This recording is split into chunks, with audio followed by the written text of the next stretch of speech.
Welcome to Audit the Audit, where we sort out the who and what and the right and wrong of police interactions. This episode covers disorderly conduct, self-incrimination, and reckless driving, and is brought to us by Lackluster's channel. Be sure to check out the description below and give them the credit that they deserve. On May 10th, 2019, disabled veteran Charles Donner and his wife Brittany were driving behind Arkansas State Police Trooper Ryan Wingo in Hot Springs, Arkansas, when Trooper Wingo made a sudden U-turn to attempt to pursue a vehicle traveling the opposite direction that was allegedly speeding.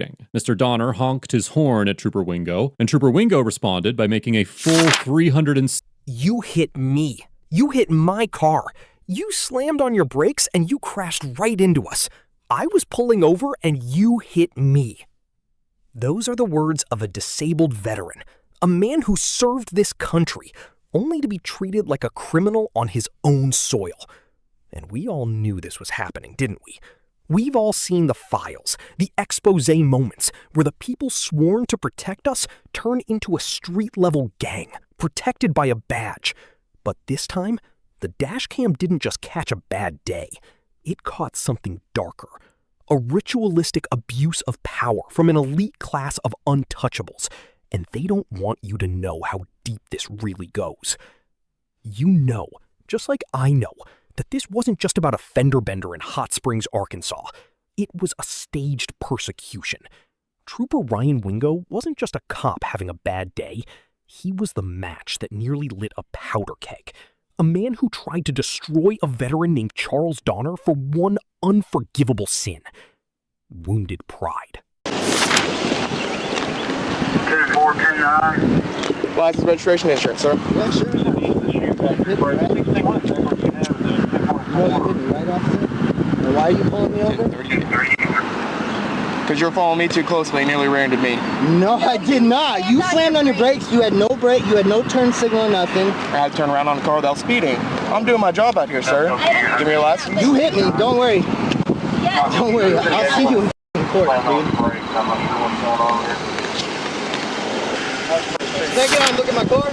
They want you to look at the dashboard video and see a traffic stop. We see the sacrificial lamb. Charles Donner isn't just a victim here, he's the unlikely silenced hero. He's a man battling his own internal war, the one we can't see. When he's sitting in that patrol car, he tells them he has PTSD. That's the emotional wound. You can feel it in your gut when you hear him try to stay calm, while his wife Brittany explains that the crash triggered his trauma. This wasn't just a rear-end collision. Trooper Wingo smashed into a veteran's nervous system and then decided to punish him for reacting. The officer calls for backup not because he's in danger, but because he's facing a man who isn't groveling, a man who knows his rights, a man who knew, just like we do, that a badge isn't a license to lie. And you hear the lie in real time. Wingo tells the responding officer a complete... Hey, take a seat in the car for right now. We're on a traffic stop right now. Hey, okay? Shit, you hit my car. We're on a traffic stop right now. Out here. I want to see the damage done to my vehicle. Give me a minute. We're on a traffic stop right now. Once I get done with my traffic stop, for following too closely. I was not following too close. Clearly you were. You hit me. You stopped in the middle of a roadway, sir. No, you I didn't stop. I got over and I was in the lane. You trying to speed back up. No, I was trying to speed back up. Okay, you sir. Slammed on your gas. Okay. And you hit us. Okay. So. Okay. Well, I told you why I stopped you, because you were following me too closely. But I wasn't. But okay. We'll see in court. Okay. Do you have an ID on you, ma'am? I sure do. You don't need her ID. Yes, I do, actually, for the accident. But here comes the evidence. The real documented events mixed with the dark speculation that fills in the gaps they leave in the official reports. We know about the crash in May 2019, the honking, the illegal 360-degree spin to chase down a man who hurt his feelings. But why was Wingo so unhinged? They don't want you to ask that. You see, before the collision, the Dashcam captures Wingo attempting a reckless U-turn to chase a different speeding car. He failed that maneuver and nearly caused a wreck with Donner. When Donner honked, the truth was a mirror Wingo couldn't stand to look at. So he decided to destroy the mirror. He screams at Donner, rips open his door, and arrests him for disorderly conduct. But we know profanity is protected speech. The courts have cemented this. It's not a crime to hurt an officer's feelings.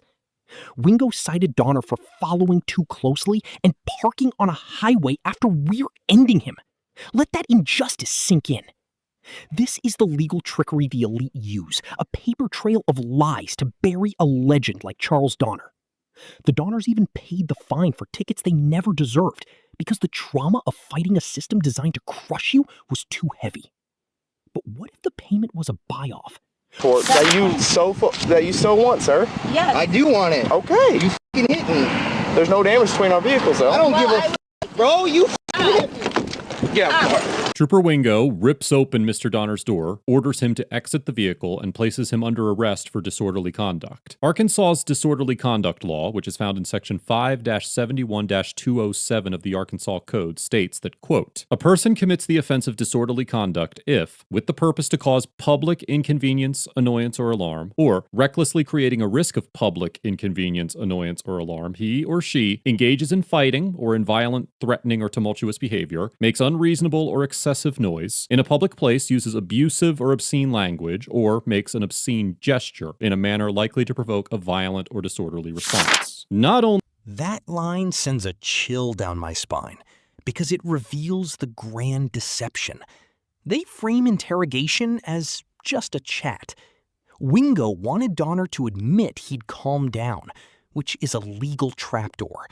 If you admit you are calm now, you've just admitted you were out of control before. It's a confession, engineered through kindness.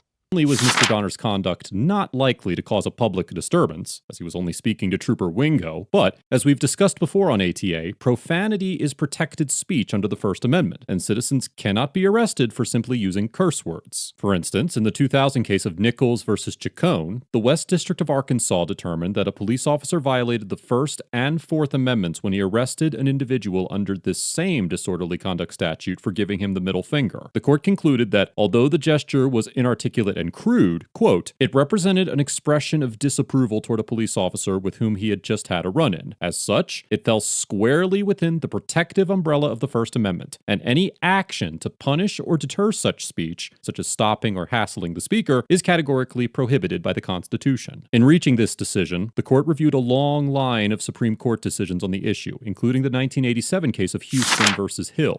This connects directly to the wider war on our freedom. You see it in the FBI, you see it in corporate media, and you see it on a lonely highway. They weaponize your own words to build a case where no crime exists. Charles Donner stood in the gap for all of us. He knew that in a police state, they don't need to find a smoking gun. They just need you to talk long enough to hand them the bullets. The fury you feel watching his wife plead for a badge number while a trained state trooper acts like a wounded child?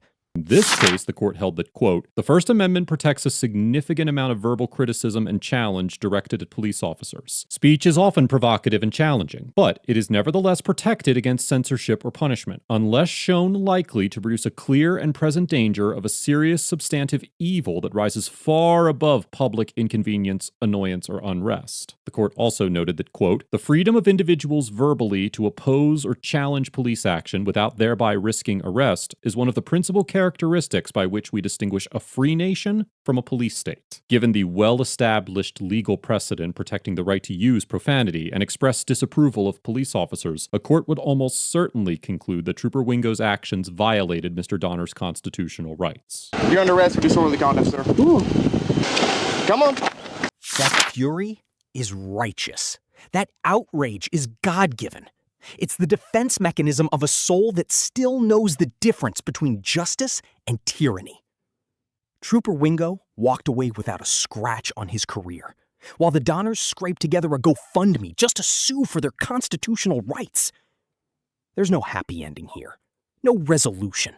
The check cleared, the fines were paid, but the deep state machinery of Arkansas law enforcement still rolls on, protecting officers who exercise poor discretion while labeling traumatized veterans as the threat. A court will likely find Wingo's behavior objectively unreasonable. But how many other Wingos are out there tonight, pulling over patriots, baiting them into arguments, and arresting them for verbal challenges? So I'm asking you directly, because we need to talk about this in the comments. If a warrior like Charles Donner can be handcuffed, mocked for his PTSD, and forced to pay a fine for a crash the cop caused right on camera, what hope is left for the quiet, faithful, law-abiding citizen who doesn't have a dash cam? What is the point of the law if the men with the guns can just rewrite reality in real time? Just rewrite reality in real time.